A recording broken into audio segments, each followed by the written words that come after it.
This is the first half week of September 2021. And this is This Week in Common Sense. You're Paul Jacob. I'm Timothy Virkkala. We cover the big stories of the week as they appeared on thisiscommonsense.org.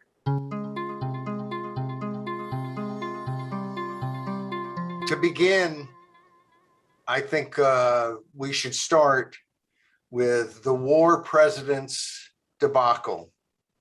And remember, wars that cannot be won even with military victory on the battlefield should not be fought. That's really, to me, that's the takeaway from this, which of course was true before any of the disastrous pullout from Afghanistan. And I blame Biden.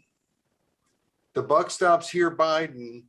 The buck has to stop there. He's in charge of the withdrawal. It doesn't matter what Trump did in terms of a treaty or whatever. Nothing was approved by the US Senate. There's no real treaty. It's a gentleman's agreement, and that gentleman is gone. And Joe Biden, of course, did alter it. So all of the withdrawal from soup to nuts, A to Z, what is it, alpha to omega? Boy, am I educated. And all of that is Biden's. It's all his. But of course, the worst thing isn't the withdrawal. It's a foreign policy that doesn't recognize, that would get into another Vietnam or another Afghanistan or another Iraq. I mean, think of Barack Obama running for president as the peace candidate, winning the presidency as the peace candidate, and trying to get out of Iraq, getting lots of folks out. They never got everybody out, and they never attempted to get everybody out, wanting to draw down Afghanistan and then surging instead. But whatever he did with those, Barack Obama has to be defined by Libya, by the fact that he toppled a government with no plan in place for the next day. With you know, the truth is, you think about people learn from their mistakes. It's rare. And in politics, it's even more rare. And we haven't learned anything new. And in fact, one of the nice things about getting out of Afghanistan would be to say, look, the terrorist threat is the terrorist threat. It's this little thing over here. You know, they're all worried about Russia, and I am too. That's a much bigger threat than Islamic terrorism. And the Russian threat is nothing compared to the Chinese threat. And so, I mean, the idea of getting rid of these stupid engagements where we're trying to nation build and where we're trying to pull people into into some sort of freedom, supposedly, although it doesn't seem like we ever really tried that. We don't want to actually pull them into freedom. We just want to mouth some words and hope they have a government that's stable. But all that beside the point, no one seems to have been capable of nation building in any sense of a free nation. You could put some strongman in and keep the streets clear with a bunch of thugs or something, but that's not what America should be all about. But the truth is, George W. Bush has learned nothing from Afghanistan. Barack Obama has learned nothing from Afghanistan. They've proved it. Trump really wanted to get out, but it'd be interesting to see. He didn't get out, and it would be interesting to see whether he would have done it any better than Joe Biden. And I'm sure all the Trump supporters say he would, and all the Biden people say he wouldn't, but we'll never know. But that then gets us to Joe Biden and this withdrawal. It's classic Biden to say the buck stops here and then to blame everybody under the sun. He stayed at hotel, at a Holiday Inn Express but they didn't, they didn't tuck the sheets in well enough, or they didn't have the right, they didn't put a mint on his pillow. I'm just saying that's his kind of claim to he acts like, because he's been in Washington for 50 years as a U.S. senator and as vice president and now as president, that he's experienced, he doesn't know beans. And you look at this piece that we did on, I guess it was Tuesday or Wednesday. It was Wednesday, actually. He comes out on Tuesday and basically announces this extraordinary success. It's extraordinary success. That's what he called it. And no nation, this is the exact quote, no nation has ever done anything like it in all of history. And of course, it is a pretty big airlift. I mean, you think back to Dunkirk, but remember what Churchill said about Dunkirk. And the difference between Dunkirk and Afghanistan, Afghanistan, we're trying to pull out all kinds of civilians and other people, but we don't have the German army breathing down our necks. And we don't have to cross the English Channel and be vulnerable and so on to the Luftwaffe. And there's no Luftwaffe among the Taliban. And of course, what looked like it was going to happen is there was going to be whole armies decimated, captured, out of the war. The entire British expeditionary force, huge parts of the French army. And they somehow managed to pull those people across the channel. And Churchill gives just an incredible speech, as he could do. But he said, we must be careful not to give this deliverance I can't remember the exact word he used, but they would not treat it as a victory. Wars are not won by evacuations, is what he said. He wasn't a modern politician, I guess. He certainly was a politician, but that is so true. And Biden could have said, thank goodness we did what we did. He could have thanked everybody. Instead, he's beating his chest that we turned tail and ran really well, because at the end, that's kind of what it was. And look, in war, if it's time to retreat, it's time to retreat. There's nothing, nobody cries later, oh, we've never retreated before. Smart soldiers retreat when it's time to retreat. But smart military people don't get in that position in the first place if they can avoid it. And in Afghanistan, we could have avoided it. One of the things that's been brought up, of course, is Bagram Airfield could have been kept. That's the big air base. It's in a fairly secure area. I mean, that's why they picked it, is because they thought this is very defensible. And they got out of there, kind of left in the middle of the night, left a note, we're leaving, we're gone. And it just seems like that would be something you would hold until you would leave from that airfield, not from Kabul in the middle of a huge city of millions of people. So, there's all kinds of things that just didn't seem to make sense about how we got out. There's also the fact that I think Biden was told again and again, who knows how long the government will hold out. I mean, he gave us the speeches about they have 300,000 soldiers. Yeah, not really. If you read enough, you'll see, no, there weren't really 300,000 soldiers. And, I remember before the Iraq War, we were told that this is the fourth, Iraq has the fourth, it's like before a football game, you have to build up both sides to get people to tune in, because really Alabama's going to knock the crap out of whoever they're playing. And that's how it was with Iraq. They're the fourth largest army in the world. They disintegrated overnight. Most of them were conscripts and they were not well trained.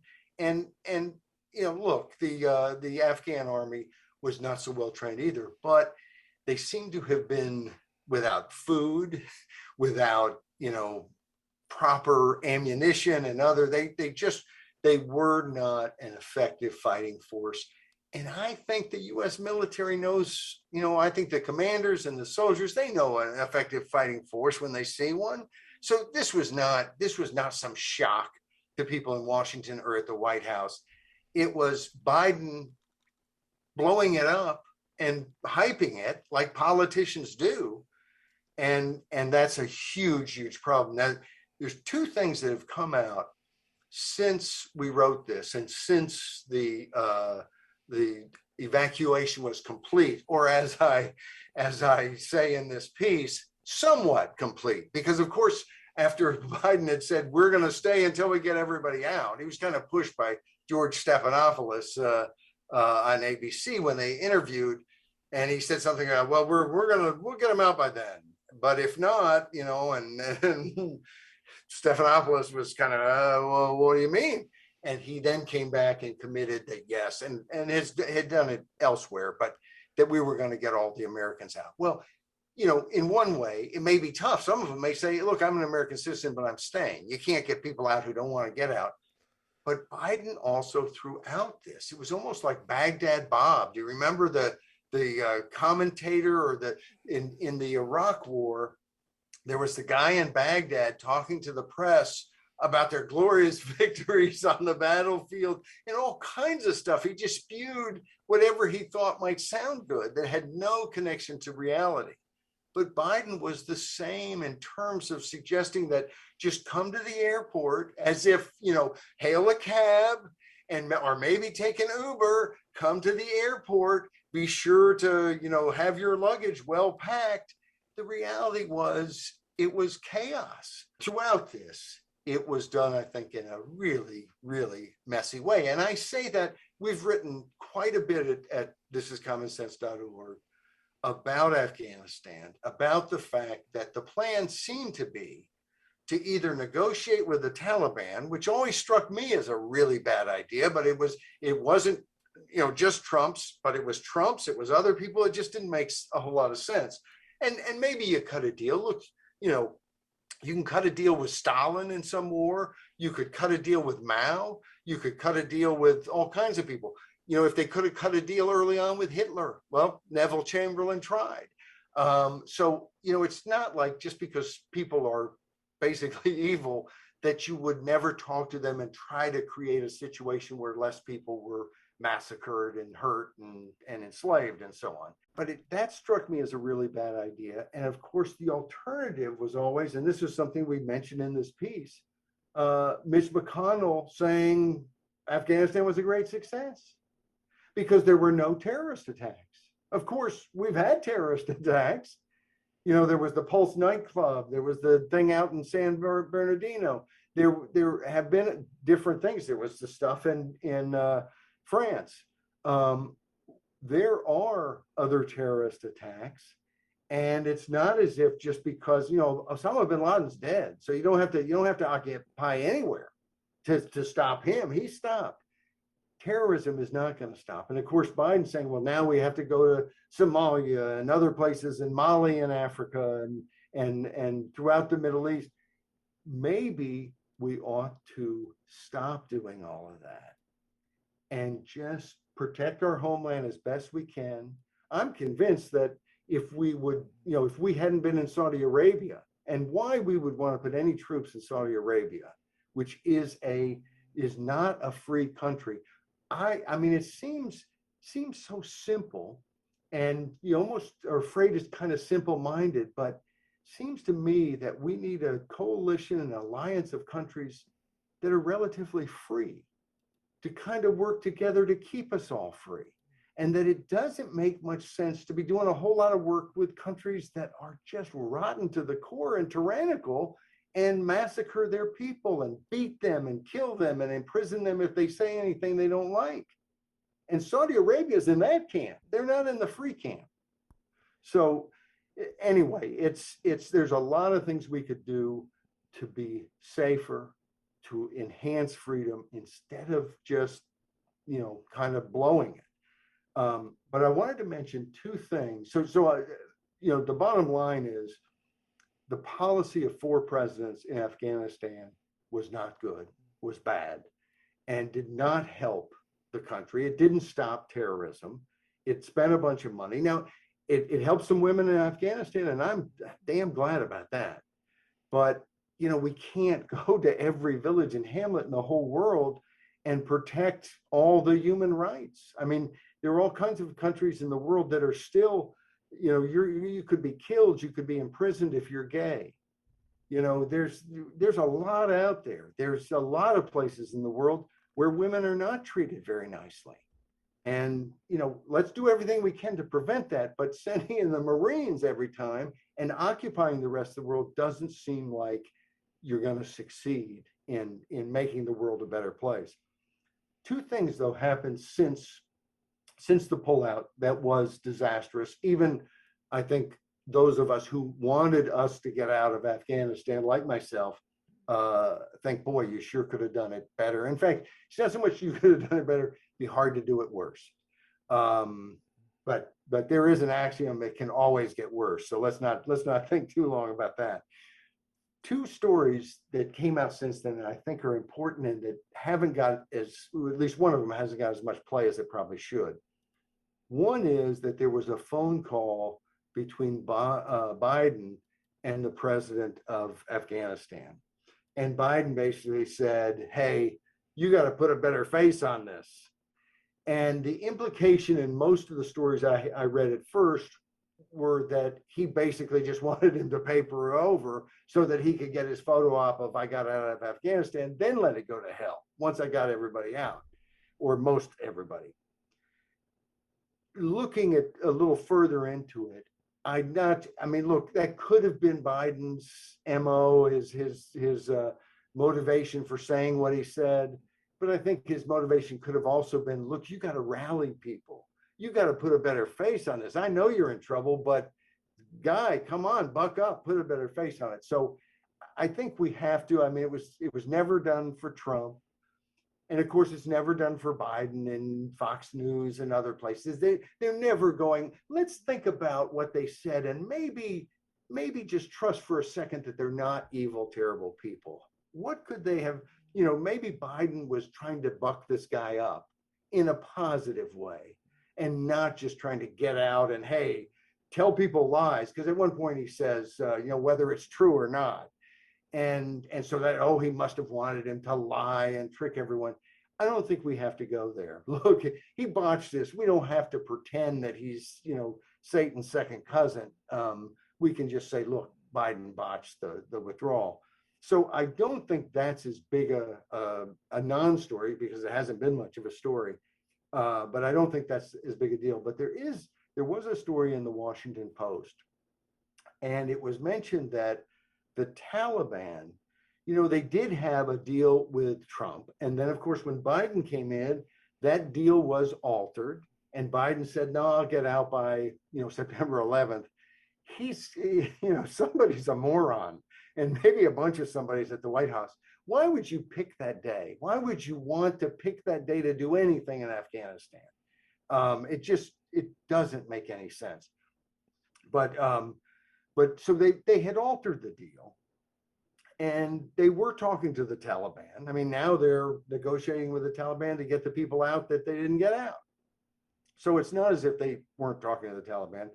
The Taliban, before they took Kabul, says to the US person they're talking to, the military person, you've got to either create a perimeter around Kabul or we will, or we'll take Kabul. But they basically realize it could get a little dicey if we take Kabul and you guys aren't out yet, and then we're mixed up with each other.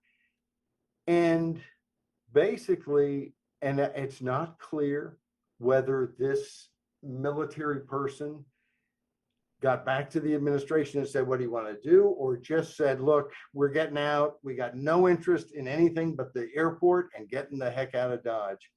But that's what they told them. We got no interest in any sort of, covering a perimeter around Kabul. Well, that may not have been the plan, but when you think back, there's probably 13 US service people who would be alive today and 18 who wouldn't be injured. I mean, arguable, maybe ISIS or somebody else would have done something, But it seems to me that we would have been clamping down in such a way that we at least whether ISIS got through with some suicide bomber would be on our soldiers. It would be our job to stop it, not depending on the Taliban to stop it. And of course, it could have been that they tried to stop it and just failed, but they failed. That's why those folks are dead. And of course, it bothers me sometimes that that's all we hear about. There were 3 British nationals, one a child, who was also killed, who were also killed in that. We point that out in this piece. We give a link to it as well. But I hadn't heard that until I was looking for a couple statistics, and I bumped into it. And it bugs me that the U.S. media, the British media mentioned there were 13 U.S. soldiers. Should they have just left that out of their reporting? Why do we leave it out that 3 British nationals were killed in that? And why do we leave out that 160 plus Afghans were killed in that suicide bombing? And I've heard people argue, well, we got 120,000 people out, only 13 US soldiers killed, only that. This, as I pointed out in the piece, let's cancel the victory lap. Let's just be a little bit Churchillian. Churchillian? That's not even right, but but whatever. You know what I'm saying. Let's be a little more like Churchill. This evacuations are not victories, and they shouldn't be treated that way. And when you have an evacuation, I don't care if you get 1 million people out. If you got 13 people who gave their life for it, if you've got 160 Afghans, 3 Brits who are dead, no beating of the chest. That's not how it works. At least I don't think that's how it should work. So the fact that we had an opportunity to do it so much differently, and furthermore, the fact that I suspect most people listening to this have not heard about that Washington Post story. It has not reverberated in the media. It's not being talked about on MSNBC. It's not being talked about on CNN. At least I'm unaware of it anywhere there. It's being talked about just a little bit on Fox. And it seems to me that that's the sort of thing that I'd sure like to know more. I'd like to know whether that military commander was so certain that Biden would not make any new arrangement, that he just said, no, forget it. We're not doing anything in terms of stopping the Taliban from taking Kabul, or whether he actually communicated that back up the chain of command to the commander in chief, and Biden said no, or somebody below Biden who's in some higher position said, no, we're not doing anything to create a perimeter around Kabul. Go ahead and take it. And we ought to know that, because this is our lives, it's our country, and it seems to me, again, this is just a place where there's been so much talk about this. To me, this is a really new development in terms of, wow, there was that sort of communication, and we really had an opportunity to say, oh, sure, why don't you wait and not take Kabul until we've flown away? It just strikes me as bizarre that we had that choice, bizarre that we didn't take it. If I were the military commander, I think I would have thought it's a lot better for my guys to be in control than their guys as we're trying to get out of Dodge. And lastly, awfully weird that the media is not more interested in it. And I'll let you comment on that, Tim, but that leads us, I think, maybe to our next place, the hidden dissuaders, which we did on Monday, which is also about the media not being interested in asking questions or knowing anything. Yeah, well, that's a problem for the media generally now, right? It's almost a tired subject now, but it's, of course, our reality, so we can't let it go. The thing that interests me about Afghanistan and the withdrawal is that they left all the equipment, or so much equipment. My understanding is that if you're going to leave an area to your enemy, which was going to happen, you wouldn't give them weapons. But Obama did this in the Levant, and Yes. it's happened before. And I find it to be peculiar. Now, I understand it's hard to get stuff out, but I understand even helicopters were left. Can't you fly helicopters out of Afghanistan? There's reports that they were flying, that there was someone that they killed and hung him on something and flew the helicopter around the city with a person hanging by the neck below the helicopter. Who But did that? the Taliban did that supposedly. I don't. It was somebody who maybe collaborated with the U.S. That was the implication, but I don't. I didn't firsthand verify it, but that's the reports that I've seen in the media. But they have there. I for the first time saw some talk about that they had disabled a large number of vehicles or whatever, but again, you've got all these vehicles there and you're pulling out. I mean, it's not like, hey, we only have 3 days. We've just been told we're gonna be leaving. Right. We've been getting ready to leave his whole presidency, and this is, we're now in September. That's 9 months. We're beginning the ninth month of the year. He came in, the 21st of January. It's some time to be able to do these things. And Trump wanted to get out before he actually declared the plan. So, as far as I understand it, Trump probably would have had it pulled out during his term had not the whole lie about Russians. What was that goofy lie that Yes, became yes, such a big the deal? Russians were paying bounties for the Taliban to kill Americans, and somehow Trump wouldn't do anything about it. And of course, today, looking back in hindsight, we realize there's not a shred of evidence that that's true.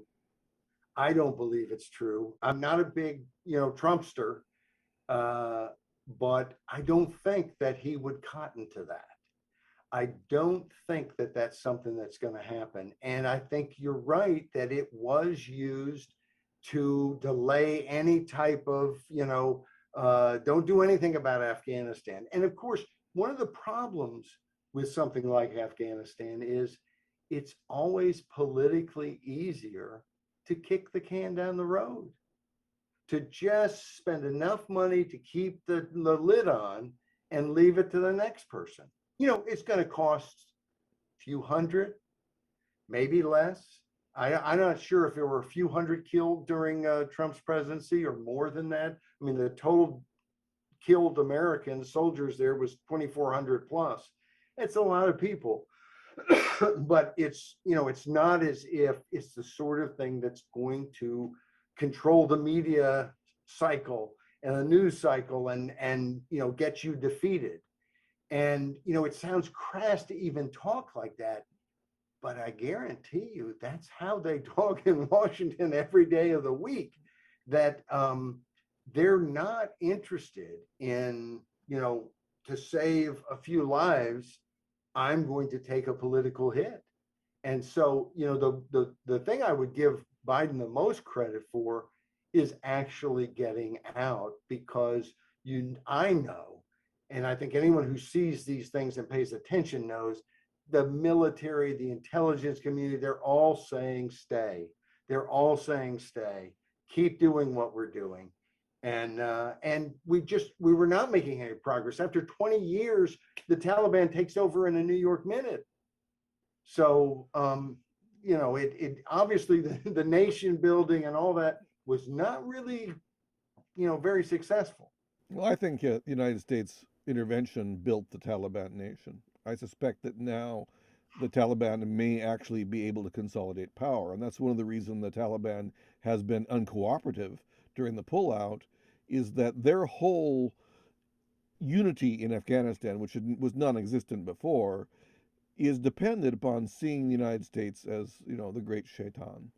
And that being the case, a unified enemy unifies the country. And I think that Right. we have actually may have made, that is, the United States military may have succeeded in doing something no one else has ever been able to do, is create a nation in Afghanistan.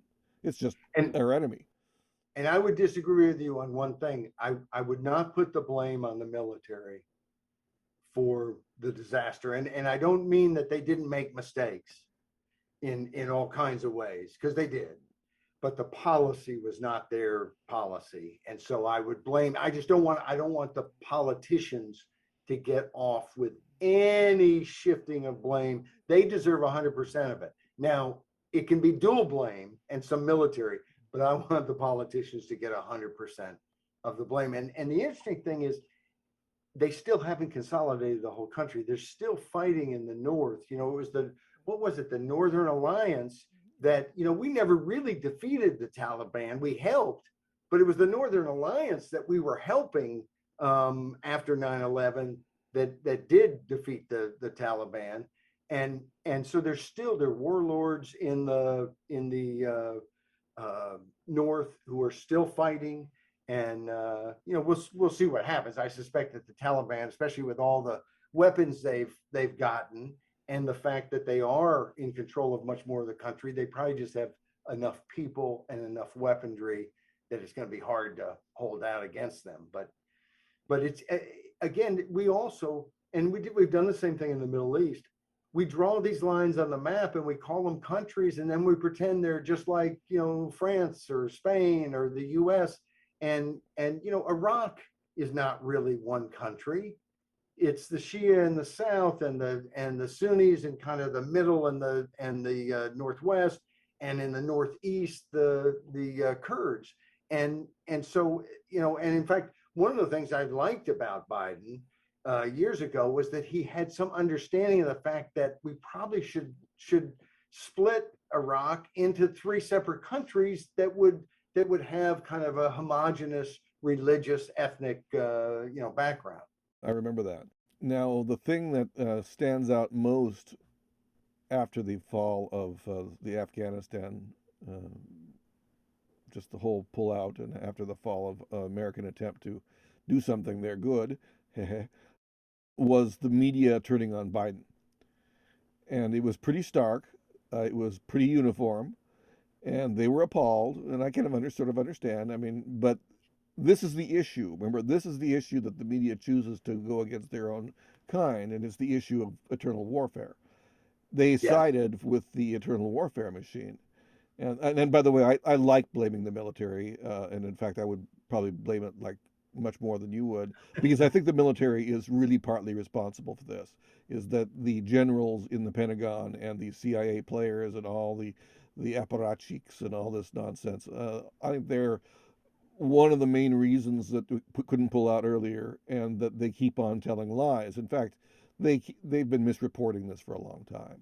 The higher up you go in the military, the more I agree with you. At the same time, I think it's easy to blame look, I don't like the deep state and the intelligence community either, but I can't believe they're that dumb that they didn't know what anybody reading the paper knew that the Taliban was, going to take over, that the Afghan government was not going to hold very long.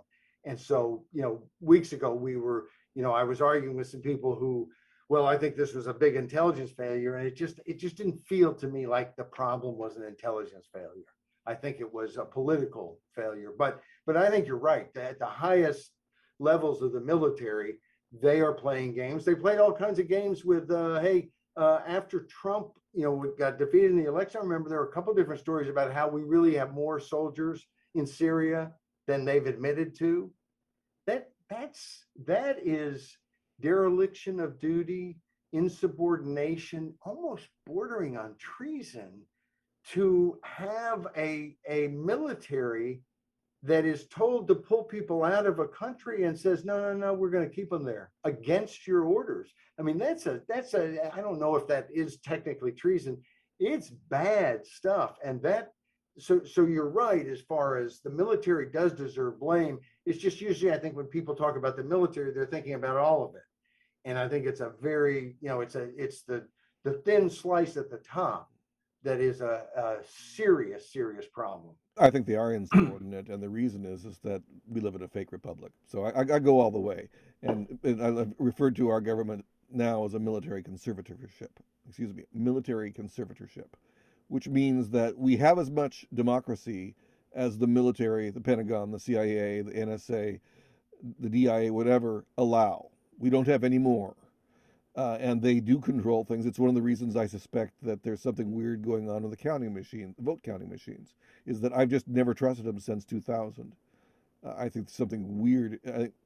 It's not so weird because mostly military contractors run the electronic voting, make the electronic voting machines. So I just don't trust them, and I don't see why anyone would. And if you want a democracy or a republic, the first thing you have to do is to do what Eisenhower said: is watch the military-industrial complex and demote their power. Yes. But No, I media, agree with the latter. I don't know. I don't know for, whether votes were changed or this or oh, that. And so, but I think what we do know is we don't know near enough about what's going on. And there's all kinds of questionable things.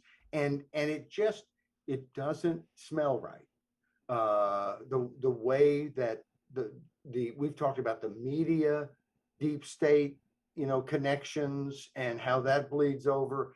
And then we have social media that, basically says, oh, you can't say this and you can't say that. I mean, the idea of a robust free speech republic is a little bit of a joke. And we can see the footprints of big politics and the deep state and the military industrial complex and the elite. And it's I think people have every reason to if they don't, I'm not suggesting you believe this or that you can't prove, but we have every reason to be suspicious. And we have every reason to know, not just be suspicious, but to know that our rights are being eroded on a continual basis. You don't, things don't happen by accident again and again and again and again, always the same way. And that's, we've got some real problems, let's do segue to hidden blah, blah, blah, blah, hidden dissuaders. And after my talking, everybody will have more sympathy for Joe Biden. But hidden dissuaders is about a simple article in the Washington Post, what I would call a hit piece against Rumble. And Rumble is a video sharing service, just like YouTube, except thank goodness, not just like YouTube. It's one that lets people say what they want to say. Now, they won't allow racists, kind of hate-filled, threatening, terroristic threatening type stuff on their platform. But other than that, it's pretty much free speech. And they, you don't hear complaints about people being thrown off there. And more, I heard about it years ago, it seems like, or some time ago, but it first kind of dawned on me as a real thing when I had to go to Rumble to see what Senator Rand Paul had said about wearing masks and different things, because YouTube suspended his channel because they didn't like what he had to say. And of course, YouTube, we reported this and talked about it 2 years ago. YouTube, or a year ago or so, YouTube's CEO said that they would basically take down any video that talks about medicine that doesn't fall in line with the World Health Organization. Now, if you said that about the CDC, I would think that's the stupidest thing I ever heard, except you could say it about the World Health Organization. And actually, that would be the stupidest thing that you could ever hear. I mean, it's crazy. And so they do this story about Rumble and how it's a place for the right wing. The Washington Post never says left wing, never says left wing. And I'm not saying go say left wing. Why do you say everything's right wing and conspiracy theories and all their kind of ways to hit and make you think don't ever go to Rumble? This piece was completely one-sided. No real response, no give and take. Oh, somebody sees it differently and thinks Rumble's a good alternative so that there's more competition. None of that. 100% anti-Rumble, which is the way the Washington Post likes to go. But then it was you, Tim, who tipped me off to Dan Bongino's hit on that, because Bongino looks at the person they quote in this piece, Kernan O'Connor, who's with the Institute for Strategic Dialogue. And in the piece, it mentions that that institute has worked some with Google in Europe on a fund to help, make sure everybody's saying what's really, really right, the truth, as only they know. And so then, okay, that's interesting. Well, he finds out, I guess, because maybe he did a little work, journalism. There was some work involved once upon a time. The Washington Post didn't do the work. He does the work, and he finds out that governments are giving money to this group. So this group that is telling you don't, stay with YouTube, that's gonna toe whatever governmental line, whether it's world government or U.S. government. They're getting money from governments. They're getting money from Facebook, from Google. They're getting money from other subsidiaries of Google. So this is, and Google, of course, owns YouTube. So this is a YouTube funded, in essence, with help from your tax dollars, attacking its competition. It's the most outrageous thing in the world. And the Washington Post doesn't breathe a word of it. Now, one of two things is true. The Washington Post knew that this group was funded by YouTube oriented groups and YouTube's parent company, or it didn't know.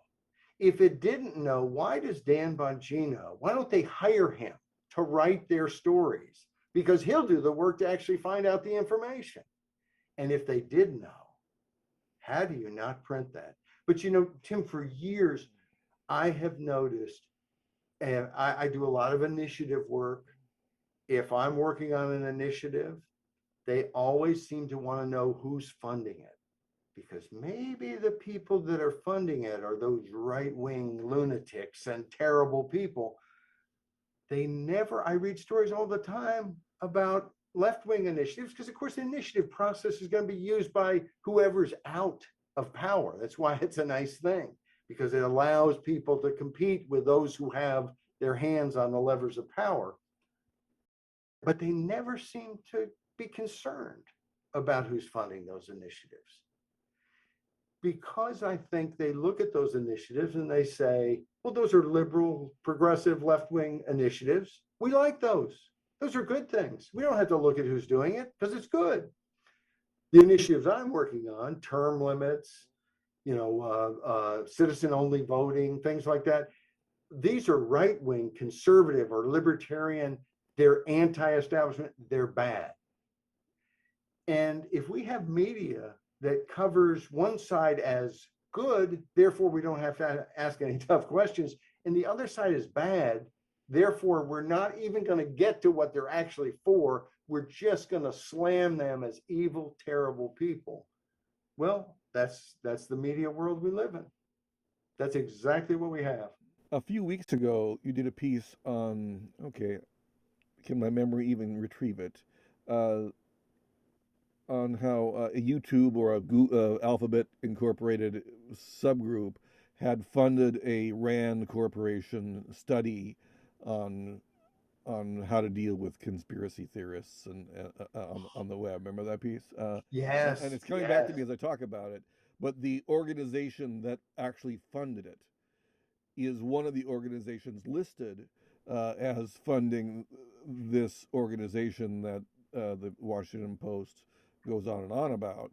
And interestingly, Bongino mentions, he put out an image of the list, highlighted the companies that he identified as being a competitor with Rumble, and he didn't mention that one because I don't think he looked even further. And I'm not sure Bongino should be called a journalist around this. No, Bongino is an investor in Rumble, so right, he had right. every personal reason to debunk the bunk. But he was right. I mean, that's the thing that's important here is not whether he's a great journalist or not, but it's he's right, and he might actually be an honorable man. I'm not saying he is, but I suspect he could be. Well, I don't think Washington Post is honorable. well, Bongino told us he was an investor. I mean, in the video, as he's talking about it, he says, "Look, here's my connection." So that's, that's to his credit. And thank you actually for correcting that in a sense, because I didn't mean it. I kind of meant it tongue in cheek. Yeah, right. Because of course he's a propagandist. He's an advocate, and that's what he's doing. But yet he's finding out more information than the people who are supposed to be even-handed and just digging for information. So, Well, the truth is, the Washington Post isn't reportage; it's propaganda, just like the New York Times and the Atlantic and nearly every other place.